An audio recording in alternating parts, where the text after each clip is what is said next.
Hello mga moms and pops! So, andito pa rin tayo sa Kingsford Hotel para ma-experience yung breakfast nila.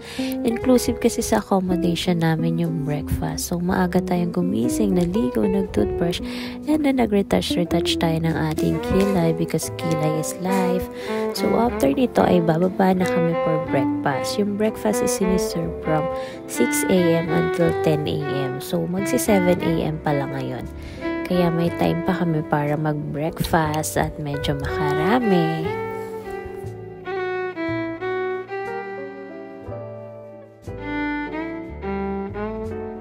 Pumunta na nga kami dito sa Kingsford Cafe para mag-breakfast. 4-2 lang yung kasama sa accommodation namin, kaya pinagbayad pa kami para kay Alina. Maganda yung lugar kahit maliit lang. So, let's go! Breakfast na tayo!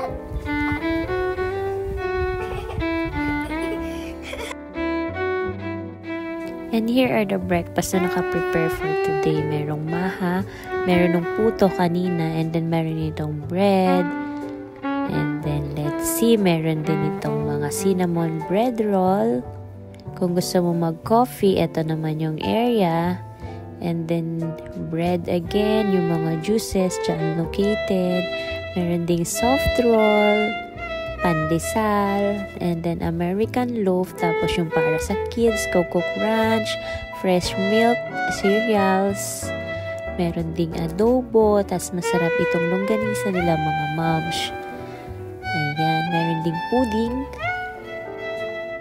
And then ito si Alina, binibigyan ng husband ko ng waffle at saka ng egg. And then roasted chicken, meron din kasing boiled egg, and then fish fillet, at pansit, ang pampahaba ng buhay. Then scrambled eggs. And plain rice and garlic rice. And ito naman yung mga sabaw. Mga masarap yung nilagang baka na sabaw nila. Ayan, meron din itong sunny side up ng mga eggs. And of course, waffle. Ayan. And then, yung mga healthy, meron din mga salad. Mixed salad. Ito naman yung mga fruits, pineapple and watermelon. Kain tayo mga moms and pops. Bye!